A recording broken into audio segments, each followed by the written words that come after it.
Hello and welcome to Focus on Fantasy Romance, episode number 15, a podcast where we discuss books, the genre, industry, and our geeky lives. I am Elle Klaus, and today we have the full panel on, so we have Elle de Klerk. Hi, everybody. Paulina Woods. Hello.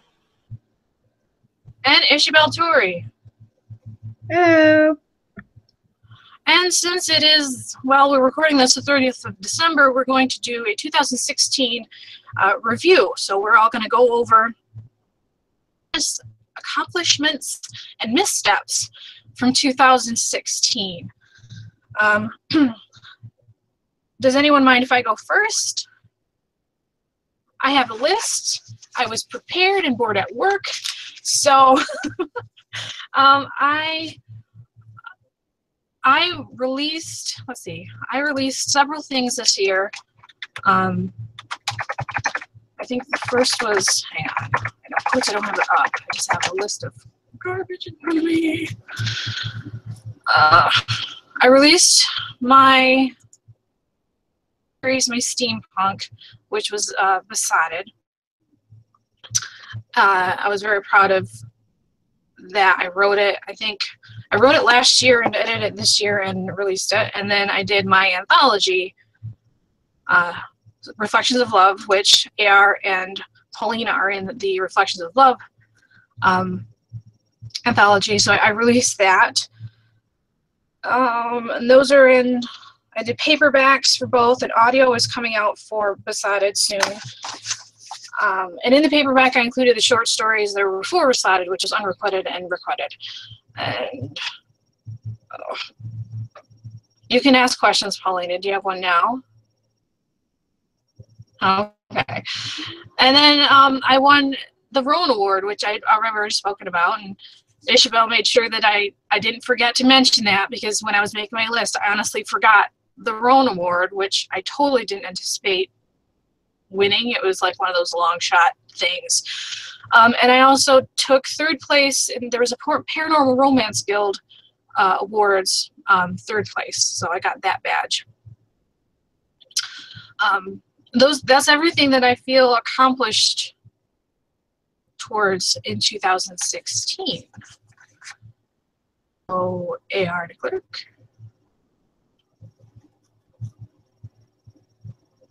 Okay. You have to unmute yourself.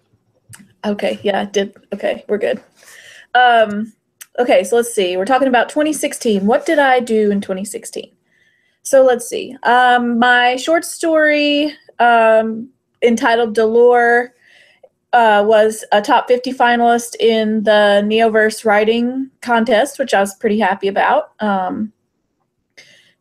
It's not exactly a happy story, so sometimes people are a little surprised by that. Doesn't technically get a happy ending, but it's still one of my favorite ones.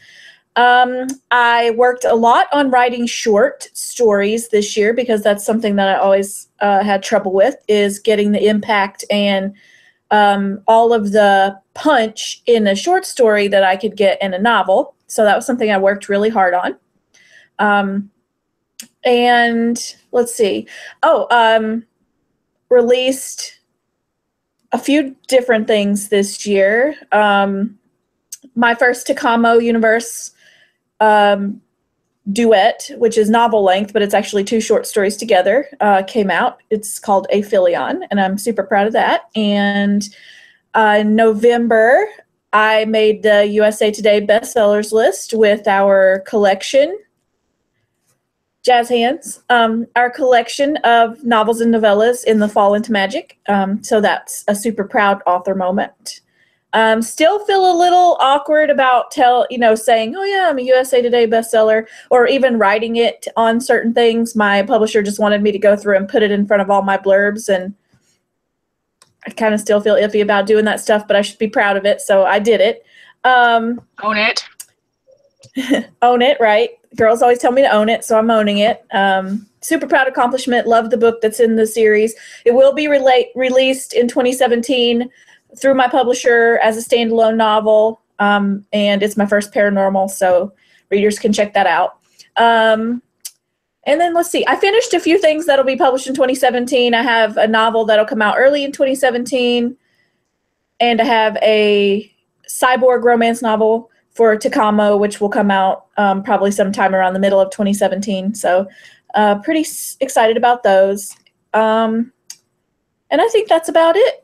I won a couple of like blogger readers' choice awards. One was favorite punk author, and the other one I think was favorite steampunk story. So, you know, those are really nice, especially when the readers choose those. Makes you feel good about yourself.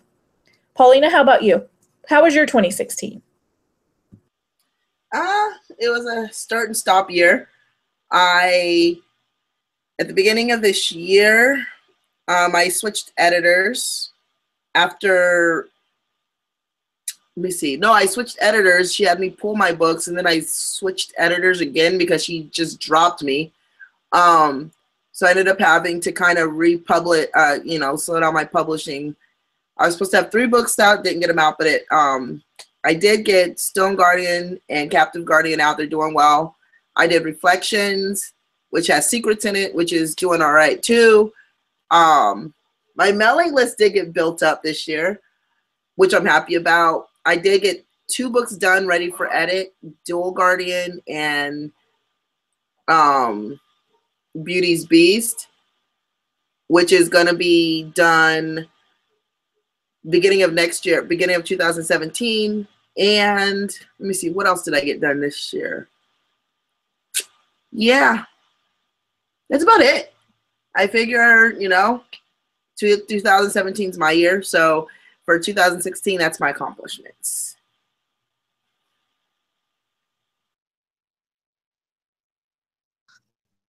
Ishabelle, what did you do this year? Oh gosh, I am probably the least got done this year. I did finish one of the books I had been working on, my Maiden series. I got book 1. It's actually in round 3 of edits. I wrote a couple short stories under an S.H. Sheffield with the intention of for my kids. They sell sometimes they don't.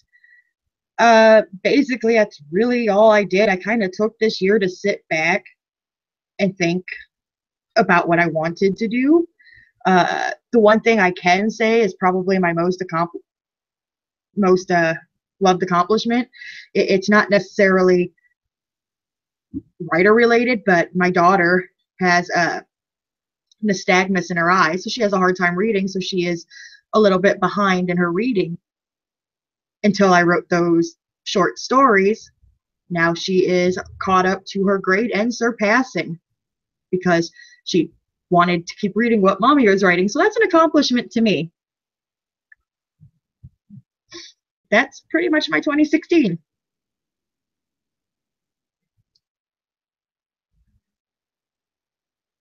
Okay.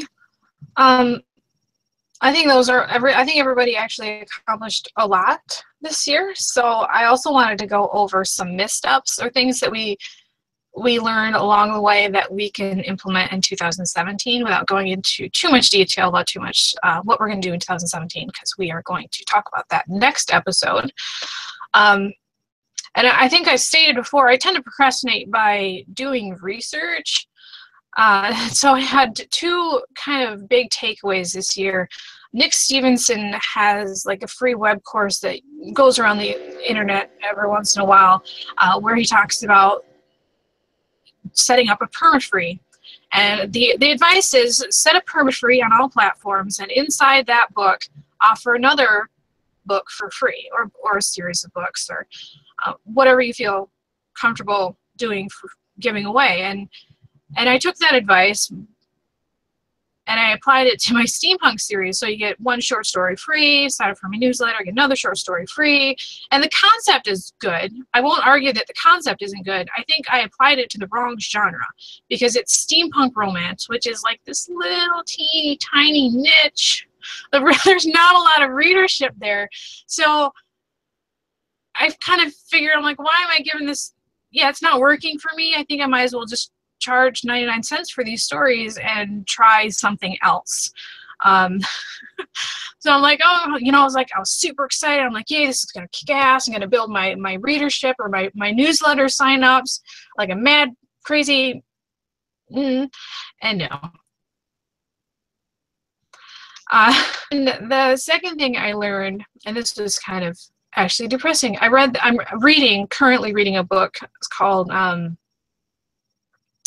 Less Social Media to Sell More Books, which a lot of great information in there. And one of the two exercises she has you do is determine what your peak creativity time is, or your peak alertness time. You know, the two where you can actually write and get the most done and be the most productive. And that happens to be when I'm at work. And I have no control over when I'm at work because I have a regular, 8 to 5 job. I'm doing right by using my lunch hour to do my editing and my writing, but that's only an hour. So that was kind of depressing because I can't do anything about that. And then she had a second exercise where you kind of go through your routine and find areas where you have extra time. Things where you're wasting on TV or... So I did that exercise, and I literally have no extra time in the day. The only thing I could think of was tiny little things that make me get out the door earlier to go to work. So if I'm late to work, I can shorten my lunch hour and make sure that I get 40 hours a week, which is great. I really love that my employer allows me to do that, and I don't get enough for being late. So making sure I get out the door on time was the only way I could think of to find more time in my day to allow for writing, because I come home and I'm like mentally, I'm just drained. So I leave after my kids go to bed, I leave that for stuff that doesn't require, a lot of brain power. And since I'm working on the second books in a couple of series, I have to be able to focus and remember what happened in book 1, or where can I find the information from book 1. So that was kind of my lesson learned, is I need to stay the course, do what I'm doing because I'm already doing what I can do, and just not get frustrated that I'm not keeping up with all these other authors that are releasing 20 books a year or writing 80,000 in a month or something like that. So that was kind of my hard lesson learned. What did you learn this year, Amy? I learned a few lessons this year, actually. Everybody that's been following the podcast knows my style. So I don't spend a whole lot of time planning things as far as putting things on paper. I'm very much an in my head person, so I always know what comes next and what's going to happen, but none of those things are on paper, which is fine until I find myself falling into what I call like a scramble, or it's almost a depression, but it's not like I'm emotionally depressed, but I'm so physically tired because of my day job, because I work 40 hours a week too. And I come home and I'm, ready to just sit on the couch and watch TV. And one of the things I've learned is that I like to push myself too hard. So as soon as I finish one project, I'm ready to start another project, but my brain doesn't agree with me a lot of times. So I'll get a couple of false starts, because what I need to do is usually finish a project, take a week or 2 or 3 days to decompress, and I need to let myself reset, and then I can start something new. So I had a few false starts, especially with my cyborg novel. Just in the very beginning, I didn't really feel what was going on because I just finished Redshift, and those characters were still really clear to me, and I knew everything that was happening. And then I dove right into An Enduring Sun and was so excited to get started on it, but it wasn't working out the way I wanted it to. It didn't have the impact that I wanted because I wasn't mentally there. So after I took a couple of days, I watched some really good TV, though, and I listened to some really good music, and I read a couple of really good books because I like to get my imaginative juices flowing. So a lot of times I'll do like Sherlock, or I'll do Luther, or I'll do all these shows that really are impactful to me. Once I watch that and I kind of get my juices going again, then Elle just typed in the chat palate cleansers, and that's what I need. I need to reset my brain to start a new project. So that was something that I think I'll take with me forward into 2017 is learning how to take a space between projects to reset and start again. The other thing that I learned is that, and we have discussed this amongst ourselves privately also, is that no one takes you seriously unless you take you seriously. So you have to set out every day as a writer to be the best writer you can be, and you have to plan your promotion time. You have to plan your, ad budgets. You have to, all these things. And I feel like I kind of fail a little bit at the business side of writing sometimes, because to me, the best part is the writing part. And I do spend a lot of time doing that. And I don't like to budget out time to do the business side of writing, but I have to, because if I want people to take me seriously and I want to produce quality work and I want to be the best writer I can be, all those things require me to budget out time to work on my craft, to work on, my budget, to work on my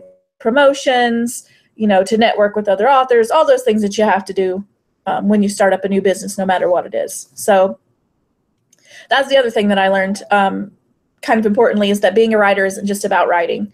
As much as I wish that's what it was about. If I could have an agent to hand off everything to and say, okay, I finished this manuscript, here you go, take care of it from here, that would be wonderful, but that's not how it works. So that's the other thing I'm taking with me into 2017 is being a little bit more proactive and organized with the business side of writing.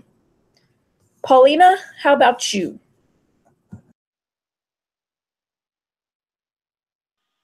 Sorry, forgot to hit unmute. I think this year was a little bit, I kind of learned that I don't take myself seriously. One of my really good fans, I guess, at work, she kind of told me, she's like, that when I talk about my books, I happen to kind of downplay what I do. And she's like, Paulina, you're a great writer. You need to stop doing that. If you're going to talk about it, don't talk about it as if it's as if it's an afterthought. So it's something I kind of had to learn. I have to learn to do is to be able to talk about my books without kind of saying, yeah, well, it's good, but I need to say, hey, this is good, and read it. So I guess being able to compliment myself, I have to learn.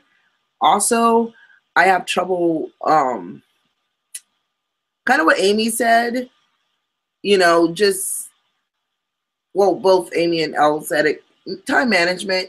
I mean, if this is something I want to do for the rest of my life, I need to learn how to time manage. I literally play this one game where I'm building a cities, and I'll play that for 3 hours, and then when I get done, I'm like, oh, I'm tired, I need to go to bed. Oh, I should have wrote. Oh, wait, I just spent 3 hours doing this, and I could have, I could have had how many words done. So I'm kind of learning how to balance that out, how to balance out, playing games that I actually need to kind of like clean my palate or just get my mind off of things, and writing. So yes, time management is something I did learn towards the end of this year, but not in enough time to kind of push out what I wanted to push out. Also, I didn't do ads this year at all. I think I did one at the beginning of the year, which is bad. And I noticed that it affected myself. It affected me bad. If people don't notice you if you don't put yourself out there. That kind of goes along with what I said before. I don't take myself seriously. So I didn't exactly do the ads because I was like, oh, well, whatever, So, yes, it's that one, but I'm not going to say what it is. So I've decided, I'm like, you know what? I'm going to sit down I'm going to kind of do the opposite of what I did this year. I'm going to do more ads and set aside money for ads and do more ads. I'm going to, you know, make sure I have editing lined up already, formatting lined up already. I want to just get out there and just start putting books out. And I feel I kind of set deadlines and let some of my fans down. I lost a few because I didn't hit deadlines on time. So that's another thing I don't want to do, is I don't want to set deadlines and then not reach them. Because to me, I feel horrible, and then I feel like, well, I should tell them why. And instead, I procrastinate, and 2 months later, I'm like, well, I still didn't tell them why it didn't come out 2 months ago. So I gotta work on that too, which, you know, don't set deadlines until it's time. I think I'm gonna wait till a month out before I set a deadline and say, hey, you know, it's coming out in a month. That way I'm not, you know, after it gets down to 2 edits, I can say, okay, now I know when it's coming out. So yeah, that's what I learned. Stop talking myself down because this is a business. All right, it's your turn. I think the biggest thing I learned this year was I can't just throw my crap up there and tell people, you know, once or twice, hey, I wrote this, go buy it, and then expect it to just happen. I learned that we live in a technological world, a nosy society. They want to know about us. They want to know where they're investing their money. You know, oh, I sold this novella for 99 cents. Well, they don't care about that. It's only $1. Well, you know what? $1 goes a long way some days. So they want to know about us. And one of the biggest failures I had was I hide behind the keyboard, occasionally say, hi, you know, throw some random thing up there, and it wasn't enough. I didn't attract the proper audience. The audience I did attract at first were interested, and then they slowly diminished, and then I was left with people who either just don't use Facebook or just don't care who they like anymore, but there was no interaction anymore. I'm with Amy and Paulina. I didn't take it seriously. I still treated writing as a craft. You know, it's a hobby. So, well, I'll write today, maybe. No, maybe I'll write tomorrow. You know what? I haven't written in 2 months. And that's how 2016 went. If you want to be taken seriously, you have to write every day. I learned even if I write 500 words of crap that day, that's 500 words of crap I can edit to make better crap. So, but the biggest thing I think I learned, and I am going to say this based on the editing job I took this year for a publishing house, everybody writes different. I write different, you write different, they write different. Nobody is right or wrong. I don't know how many times I've come across reviews in this last year of, well, there was just too much telling, or they just used this word too much. Okay, did you write the book? No, you didn't. Shut up. It's really that simple. The problem is, you know, it's your style. And I've done it myself. As I've been reading some pretty incredible books, I'm like, well, they just used this word like 3 paragraphs ago. And I'm like, oh my God, I just did not. But that's one thing I really had to learn this year was I am me. I write things the way I want to write them. I want to show in my book, I'm going to show. I want to tell in my book some. Guess what? I'm going to tell. It is how I write. It is my style. And I think that was one of my biggest setbacks. I was too busy trying to look at everybody else's formula and emulate it. And you know what? I was like, oh, this is terrible. It's not me. It's not my voice. It's rigid. When I try to, you know, emulate a best-selling formula. So if anything I'm going to take away from 2017 is I'm just going to freaking write the way I want to write. I can fix it later if it needs to be, but my style is my style. And that's all.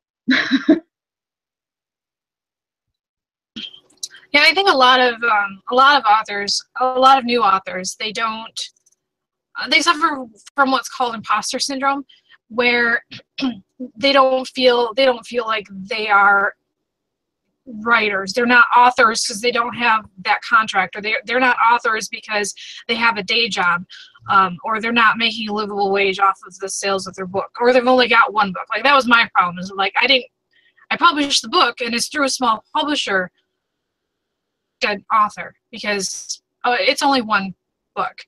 Well, when you really stop and think about it, it took me a month to write the rough draft of that book, 2 hours a day, sometimes 3. And then took me 6 months to find a publisher, and it took me a month and a half to edit.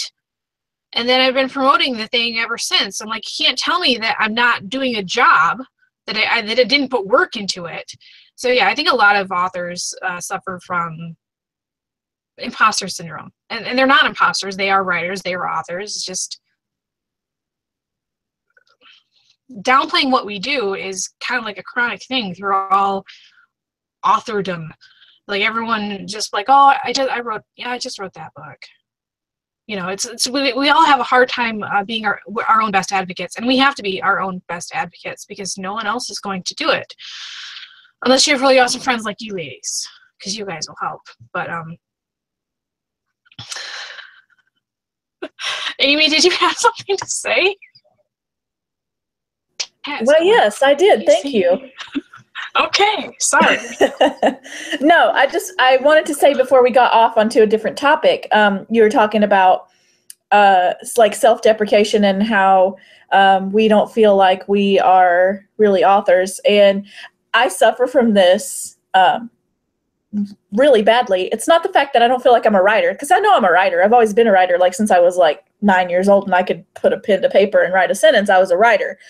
But I don't go around telling people, yeah, I'm an author. And so like we go to family functions or like even my boss will introduce me to someone else and they'll say, oh, you know, in conversation, Amy's a writer or Amy's an author. Then I start to get a little bit embarrassed and I start to pull back because I'm like, yeah, I wrote a couple books. Well, how many books do you have published? Oh, 9 or 10. Wow, that's a lot of books. And then the inevitable question comes, how much money do you make? Or how are those selling? And then you have to say, well, I'm an author, but I'm a failure because I don't sell very many books.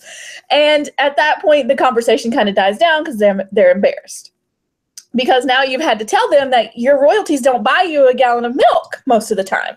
So that's kind of where authors start to get like really freaked out. And I'm the same because my anxiety level starts to build like, oh my God, they're going to ask me like, how much money do I make? And am I selling a lot? Because if you say USA Today bestseller, then they automatically think I'm making 6 figures a year, and it's like, holy crackers, people. I'm here to break this out to you that this is not how it works. I can't buy a tank of gas most days off of what I make in royalties. And then, you go into this long spiel and then you're like feeling embarrassed. So yeah, I have that. I suffer from that. I don't tell a lot of people I'm a writer or an author.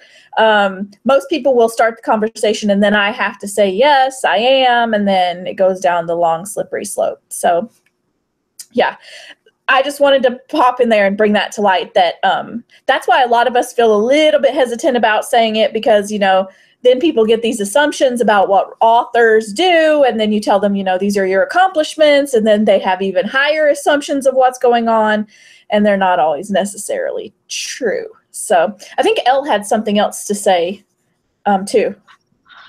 It amazes me because I work in a corporate environment. I work in a cube farm. And it amazes me in an environment where we are told, do not discuss how much you make amongst your peers, that people will walk up to me and say, so, how much you making in book sales? I'm like, where is it ever socially acceptable to walk up to somebody and be like, hey, how much money you make doing your job? Like, really? Did you just... Yeah. I'm like, I had a manager, one of the managers walk up and ask me, so, you make $1 million yet? I mean, and I'm a smart ass, so I said, no, obviously not, I'm still here. But like, why is it appropriate for people to ask us how much money we're making? I think a lot of people have this off the wall idea about how writers, how they make their money and their lifestyle. It is ridiculous. Because, yeah, I mean, that's probably why I don't talk about it at work. I mean, everybody knows, but I don't talk about it at work because I really don't want that question. Oh, so how much money are you making? None of your goddamn business. Paulina? On that topic, I think it's the same thing that, not pulling a race card, just letting you know now. It's the same thing that a lot of blacks get. Like, if you see my hair, I get a lot, is that your own hair? Oh, your hair looks nice. Is that yours? Oh, that style looks nice on you. Is that all your hair? And it's the same thing, you know, and I just kind of, now I just look at them and just go, is that yours? And I even say it to guests, I'm like, it's rude. And it's the same thing with the money. I mean, with your books, is people feel that certain things are breachable. It's still a job. If I won't tell you how much I make at my real job, why, you know, my bill paying job is what I call it actually. Why would I tell you how much I'm making as a writer? And there's a guy who comes in all the time. He wrote one book for a Vanity Fair, sells none. They're pieces of they're pieces of shit, basically. I tried reading it, and I was just like, you need an editor, you need a formatter, you need, holy crap. Well, he's always asking me, oh, you're still here, huh? Oh, you're just a cheap writer, huh? Have you made any money yet? And I'm just like, really? You know, and it seems to me that even sometimes other writers, or in his case, wannabe writers, they're the harshest in that, how much are you making? Are you making enough? Oh, I want to see your sales. How many books have you sold? And I mean, I see, like, between friends, you know, sometimes I'll tell you guys, hey, this is how many books I sold today because I'm really excited. But I think it's something that we should all get around to say, hey, don't ask.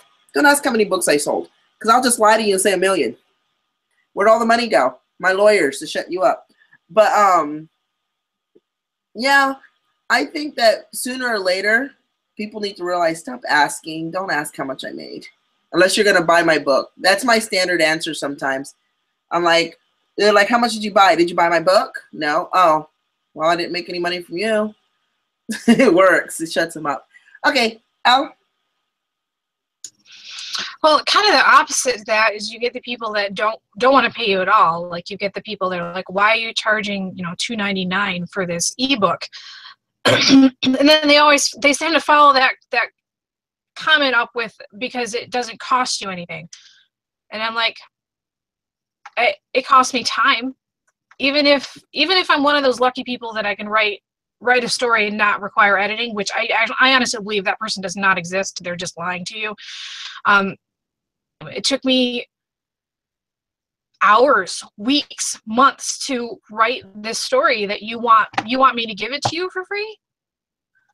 No, my time is worth money. Even if at minimum wage, it's definitely worth the $2.99 or whatever I price it at. Yeah. So I mean, you've got these people that are like, oh, they expect you to be living this high glamorous life because you're a writer. You should be, you know, making millions of dollars.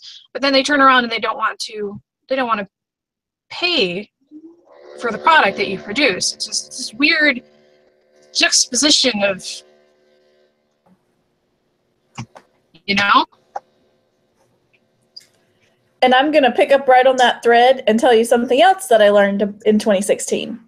And that is that I would say 79 to 89% of authors in this business undersell themselves, and then we come off looking desperate to the reader. So I have learned, and even I think Paulina might have picked up on this too, and we have discussed it, but like an 80,000 word novel at 99 cents, yeah, you're going to get a whole bunch of cheap people, and not everybody's cheap. Some people they can't afford a lot, you know, to spend a lot on books, and I get that totally. But you're also going to get those people who are like, I never spend more than 99 cents on an ebook. And they're only going to pick up your book if it's 99 cents. Okay, great. But those are not your loyal fans, and those are not your loyal readers. So like, I was underselling a lot of what I was writing. You know, I was giving it away. Somebody, you know, I would join whatever contest and, you know, say, yeah, pick whatever book you want as my prize and I'll give it, you know, and I'm always happy to do that. But then I had people who would PM me and say, hey, I really I love your cover. And I just give them a copy. And now I give them a link and I say, it's available here at Amazon. Or you can find the links on my website, because I spend a lot of time, I spend a lot of money in the fact that, you know, like, I have my publisher who takes a lot of the cost, but the promotion cost is on me. And I take a lot of my personal pride and put it in my book, and it shouldn't ever be for free if it's something that's of quality. So I've also come to the conclusion that I'm not going to sell anything within certain, word counts at certain price ranges. I may have a sale, and if I have a sale and I run a book at 99 cents, it's not gonna be forever. My one first in series might stay at 99 cents, and everything else, is going to be priced at what it's worth instead of what, cheapos think it's worth. So I know Paulina had something to say about the pricing of books and underselling ourselves too, because she went through the same thing this year. Yes. So I've noticed that I had my book at 99 cents for a promo. I won't be joining any more 99-cent promos because I did get a lot of downloads. I got no reviews from it, and the sales tempered off after a day, which it just wasn't worth it to sell it for 99 cents. But I moved it from 99 to $2.99 to $3.99, and I noticed that when it got to $2.99, I went a little bit up in sales. When I hit $3.99, I actually had more people buy it at $3.99, which I was like, wait, what? Are you kidding? So it was kind of interesting to see how I actually got reviews off the person who somebody bought book 1 and 2 one day, and the next day I had a review on each one, and I was like, but they bought it at full price at $3.99. So that kind of showed me that maybe at that price they're more willing to read it because, hey, they just spent some money on it, and they're willing to review it because, again, they spent some money on it. So what I'm thinking of doing, I'm going to leave my books there. Yeah, I might lose some people. I'm with you, Amy. I'm going to tell them, hey, here's a link. Check it out. For my print books, I sell it to people at work. I sell it to people, and it's $15, and they're like, hey, don't I get a family discount? I'm like, sure. I'm not shipping it to you, so $15. If I was shipping it to you, it'd be a little bit more. So, I'm getting a lot of people at work that won't buy it. I have people at work that give me $20, and I'm like, okay, hold on, I'll get you change. They're like, no. Like, this one girl, she bought 2 books, plus she goes, can I put a down payment on book 3? I'm like, no, hold on to your money. I'll get you book 3 when it comes out. But she gives me $25 for each book, and she goes, you know why I'm doing this? I was like, why? She goes, because I believe in your dream. So there's people out there, you'll get that loyal fan base who's willing to pay you if you don't sell yourself cheap. And that's something I kind of learned. And honestly, my fans are teaching me, like the 3 fans, I'm telling you, I have 3 diehard at work. One's a guest, she runs up, oh my God, so-and-so and so-and-so. And I'm just like, who the hell they're in my book. That's why I know those names. And so she buys it at the regular price. She doesn't care. She'll take it. She's like, hey, how much is it? Here you go. Here's a little extra. So pricing is everything. Yes, you'll get the people who actually want to read your book. And then one day when you hit, the big times, hopefully, and we can sell our books for $30, they'll still buy them. So I'm not pricing anymore at 99 cents unless I'm just like, I don't know. Unless it's like a short story. I think I'm going to stick away from that one. You know who I haven't heard from in a while? Ish. Want to talk? I don't really have much to say on the pricing, and other than it is a little hard to distinguish where you should be. It's the rule. Okay, maybe I have something to say after all. It's the rule of thumb. Yeah, you want to be able to compete with your competitors, but you also want to beat your competitors. So you will lower that price just a smidge. Well, let's just take Virginia Henley. She, been selling romance since probably before half of us were born, but or close to it. Her books sell from, I would say, $5 to $8 a book. Well, I want to sell books like Virginia Henley, but I'm not Virginia Henley, so nobody's going to buy my books for $5 to $8. So I'm going to price mine at $3.99. Whether it's worth $3.99, that is where the moral comes in there. The exactly. I have paid $12 too. It is. It's supply and demand. The morality, though, is do I cut my own throat so I can outsell Virginia Henley? Or price up there like Virginia Henley's? Because why would I believe I'm anything less than that? I'm a writer. I'm a good writer. I know I am. but I still want to sell books. But Ish, you have to remember, we're not your competition. There's billions of readers on the planet. So whenever you think of another author as your competition, we're not. Because one reader can read. And exactly. But, and you know what? And I support my fellow readers. I share everybody's stuff. I read it. I review it. I am excited when somebody releases or when Elle wins the reward. I'm pretty sure I cried with her. I was like, ah, you know. But then there is still that business aspect to it. You know, business, McDonald's and Burger King, they both want to feed people, but they both want to be the top burger. So I'm not saying it to be as you're my competition. No, oh my God, I'm delirious for you guys. I have watched you. I'm watching everybody else. But I think the big problem is when it comes to pricing in the market today, you do see that somebody is selling a 99-cent novel, you know, an $80K novel, just because they're likely to get bought over an $80K $12.99 novel. It really is, because people in this economy are spending their money wisely. And so, you know what I'm saying? Yeah, but they're not reading it. They're not going to read the 99-cent one because they're just going to collect a bunch of them and then maybe get to your book. Whereas if it's priced higher, they're going to read it. I think it depends on what you're aiming for, too. If you're aiming to make money, pricing a book at 99 cents, unless you get hundreds of thousands of downloads, is not going to make you any cash.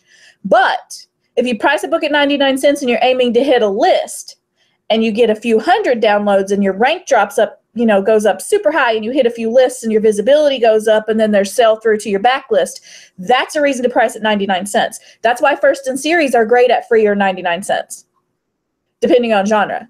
But if you're aiming to hit a list, you know, you're aiming to get in that Amazon top 100 or hit your category top 100s because you want the visibility to increase, that's the time to put the sales in. If you've got book 2 coming out to, you know, next week, and you want a lot of people to see book 1, so then they go and buy book 2 at full price, I completely understand that. But to price everything you put out at 99 cents, no matter what, is telling people,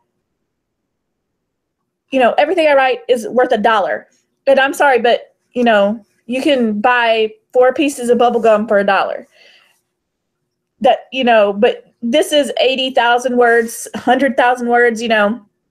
It just depends on what your goals are, I think, for the book, as to where you also is a good decision maker of how you're going to price it. Because if it's your draw book, if it's what you're trying to do to attract new fans, sure, drop the price down. But if it's your sell-through book, if it's your backlist book, if it's your book you want people to, after they read your 99-cent book, go and pick up, those need to be priced a little higher to reflect your quality, your pride in your work, and the word count. That's my personal opinion. So I wanted this show me your ribs. I wanted to talk about appearances. There we go. So when we're talking about other authors, we always, you know, where are we getting our information? We're getting our information from Facebook or from posts that they make. And a lot of people that share all their ups and downs and highs and lows, and they cultivate drama around them left and right. But then there are there when things are going good, or the people that want everyone to perceive that they are being successful. So you've got these authors that they're doing the 99 cents, or they make the appearance that they're making it. But there's a lot of things that we need to consider. We got to consider what we can't see, like what they're not sharing, what we can't see from our view. and how they consider, what they consider successful versus what I consider successful. It says, Amy had said, you know, you can price your novel at 99 cents and hit a list. And for me, that is a level of success, but I know that's not going to pay my bills. And then you can also price your books to earn your bills, and that's another level of success. So like, I know there are people that I follow on Facebook that I'm pretty sure, even though they're saying that, you know, they're putting forward this image of prosperity through writing, that they might have a spouse that supports them. They might be independently wealthy from a trust that they inherited. I have no idea. Like, we have no idea what is on the other side of that screen. So comparing us to other authors and saying, well, they're successful and I'm not, you honestly, you can't say that. You don't know. I mean, you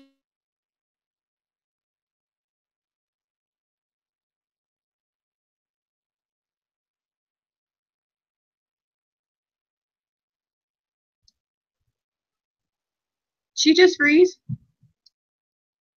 Yes, I think she just froze. Somebody want to tell her she froze?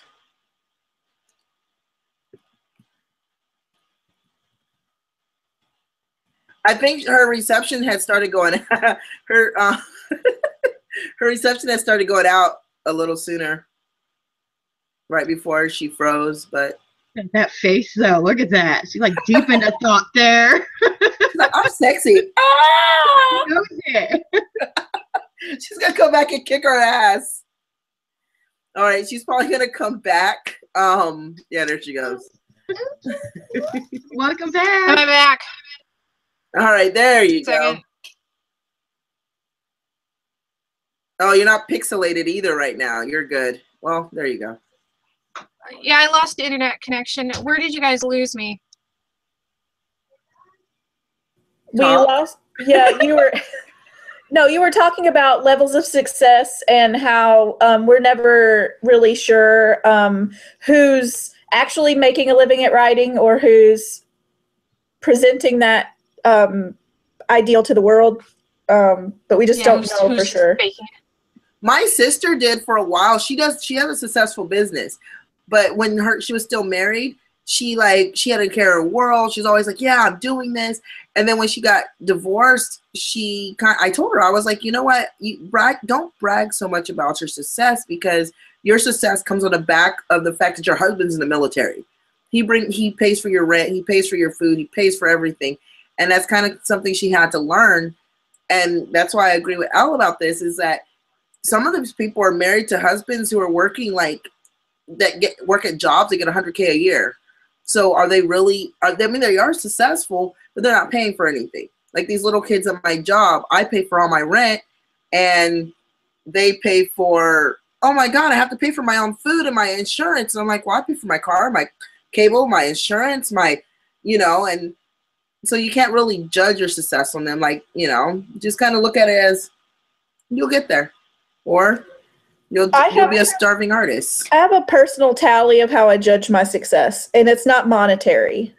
And I've said this to you guys in our private chat before, but I'll put it out here for everybody to know. Unless I'm making a lot of money from writing, it can't ever be my full-time job. I still will have to work at my day job, and I love my day job, and it is a passion for me on a different level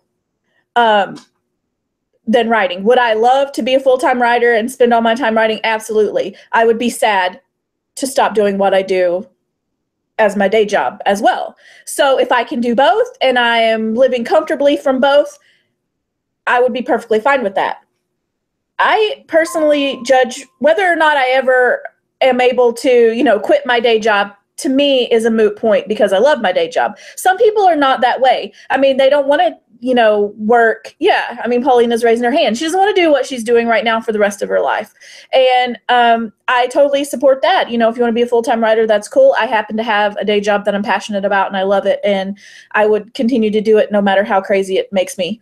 But that's the thing I wanted to say is I base my ideals of success on something that's other than monetary, which is every time I get a review that's positive, I consider that a success for my book. Every time somebody tells me they love something I wrote, or that it touched them or spoke to them in a certain way, because those are my personal goals for the things that I write, is to put, the feels with the capital Z into all of the stories. So if I can write a story that people love and they give me good reviews, whether or not, I have 1,000 of them is different. It's every time that I am able to touch a person's life, have someone enjoy what I write. To me, I'm a successful author. So I think it's different for every person as to what you set your goals and what you set your standard of success for. So, I mean, I'm so glad you guys can't see what goes on in our side chats, because we're seriously crazy. But anyway, back to what we were talking about, if I can get my mind off of the conversation on the side, is everybody's ideas of success are different. So it all depends on how you measure your success on a personal level. Would I love to be making 6, figures a year? Absolutely. Who the heck wouldn't? I mean, we all would. There's nobody out there that'll tell you they don't want to make 6 figures a year and be a successful writer. But, it is what it is. And so, you just be realistic and set your own goals. And when you achieve them, see that as success, in my opinion. I'm stuttering. These things are so silly. I'm going to pass this on to somebody else before I can't control myself anymore. Oh, Ish has something to say. Wonderful. I'm glad. Oh my. Okay. Oh God, hold on. All right. I think you're right. It is a personal goal. Just saw my comment, didn't you? I just happened to look down. It is a personal goal thing, though. It really is. For me, yeah, of course I want to make a lot of money, but just stop. I want to make a lot of money, but you know what I really am looking for? Hey, guys, I've read one of her books. She's got a new one out. That's what I want. I want recognition. I think that's why we all start to write. When I first started writing, I was very young. I never had the idea that I would be published, ever. It wasn't even it was a thought, but that's only because my teacher said so one time. But I didn't understand what it meant. I wrote because I liked writing. I read because I liked reading. I think words are the perfect escape. So, but as I got older and I actually did start to write, and over the years, I would send a submission once or twice here and there a year to somewhere, and they'd be like, no, this is crap. Because I hadn't, learned how to write yet. I hadn't learned how to formulate an actual story. But all that did was make me go, well, what am I doing wrong? And then eventually I did get accepted. And that's when it hit me. So it was actually just like 2014 that publishing and being recognized became my ultimate goal. So, but that's what I want. Yes, I would love to make oodles of money, but I also want people to say, hey, that's Ishabelle Torrey. She writes books. Okay, somebody else now. Yeah, so I think that kind of back to the pricing issue, that we are not in competition with one another, and we need to price our books how we think, according to what our goals are. And I honestly, one of my goals is to either be able to leave my full-time job or go to part-time. Honestly, I don't know what I do about my health insurance, so that's an adult issue we can talk about at a later date. But if no one else has anything to talk about, we can sign off before the chat degrades any further. No one's got anything? Okay. So thank you for joining us. If you like the podcast, please like, comment, and share. This has been episode 15, and good night. Good night. Bye.